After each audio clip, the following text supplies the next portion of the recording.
روټۍ باندې شکر وباسئ. پخواني بزرګانو به هر لقمې نه بعد، هر نوړۍ نه بعد، هر قپې نه بعد الحمدلله ویله، او د اوبو د هر ګوټ نه بعد به الحمدلله ویله. موږ خپل استادان لیدلي چې اوبه به اسکلي بسم الله، هر ګوټ نه مخکې بسم الله او هر ګوټ نه بعد الحمدلله. ځکه کیدای شي دا یو ګوټ اوس کې او بل ګوټ دې نصیب نشي، یا دا یو ګوټ اوس کې دا د فایدهمن شي او دا دویم ګوټ تا دپاره زار وګرځي او په پیپړو کې د ایثار شي او د پیپړو ټي وي درته جوړه شي. اوبه ضروریم دي، اوبه ضرریم دي. اوبو نه بغیر د دنیا یو نظام یو شی نه چلی، خو اوبه چې په کوم ځای کې ودرېږي هغه ځای هم ځان سره خرابوي. نو دې وجې نه عزتمندو دوه دعاګانې راغلي د اوبو. یو عالم نه چا تپوس وکړو چې د اوبو دوه دعاګانې ولې دي؟ شروع کې بسم الله، آخره کې الحمدلله. خو یو دعا ډېره ده که نه؟ وایي نه، یو د دې دپاره چې الله درته در ورسولي. که د اوبه الله پیدا کړی نه وي نو چېرته به دې کتلی، یا که صرف د واورې په شکل کې وی په غرونو باندې، نو راوړلی به دې څنګه؟ ملا به دله اوباتې کړې وي د اوبو، صرف واورې به دې راوړې او ویلي کولې به.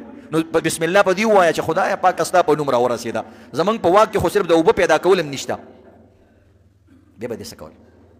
داسې ځای نشته عزتمندو هلته خلک د ډنډ اوبه څکي.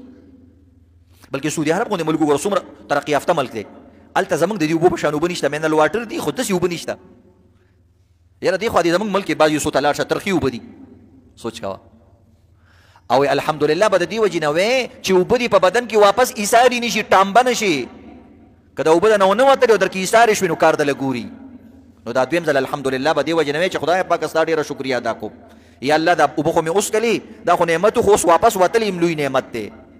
که په بدن کې د ایثارې شي هم کار دله ګوري. دومره موږ کمزور یو محتاج. نو دې وجې نه عزتمندو د شریعت په احکاماتو عمل کول دا د انسان دپاره داسې دي لکه د روح حیثیت. او په کم بدن کې چې وی دین نه یا قرآن نه وی دا د اوران کندر په شان دی. اوران کندر کې دیوان خپل کورونه جوړوي. خلک وی پریشان یو دنیا ټول انګریزان ولې پریشانی؟ امریکې سره څومره دنیا ده، بیم دا ډونه دنیا قبضه کوي، کوي پیسه، پریشان دي که نه؟ ماړه نه دي، ظاهري خېټه باندې ماړه دي، ضمیر یې وږی دی. ضمیر او روح عزتمندو ګورې دا یاد لري دا په دین مړېږي. د هغې خوراک الله دا جوړ کړی چې دین وکړي. ته وګوره چې مونځ وکړي که نه، یا الله ستا ډېر شکر دی خدای پاکه چې دا اسلام دې راته نصیب کړی. اودس یو کې انسان ته خوشحالي میلاو شي نو مونځ خو ډېره لویه خبر ده. حالانکې اودس عبادت نه دی، مقصودي عبادت خو دی، خو مقصودي عبادت نه دی. یعنې اس یو اودسونو باندې ثواب نه میلاویږي چې تر څو پورې دې پیسه عبادت نه کړی، بلکې هغه د اوبو ضایع کول دي. نو یو غیر مقصودي عبادت چې ته وکړې دومره خوشحاله شي. مونځ خو مقصودي عبادت دی، الله ته سرکته کول.